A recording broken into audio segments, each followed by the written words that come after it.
अस्सलामुअलैकुम नाज़रीन, उम्मीद करता हूँ आप सब खैर व आफियत से होंगे। हमारे हाफिज़ जहांगीर ऑफिशियल चैनल पर आप सबको खुश आमदीद करता हूँ। उम्मीद करता हूँ आप सब खैर व आफियत से होंगे।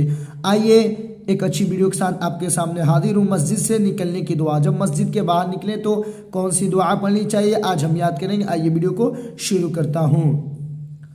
अल्लाहुम्मा इन्नी अस्अलुका मिन फ़ज़लिक, बहुत सी मुख्तसर दुआ है। अल्लाहुम्मा इन्नी अस्अलुका मिन फ़ज़लिक, अल्लाहुम्मा इन्नी अस्अलुका मिन फ़ज़लिक।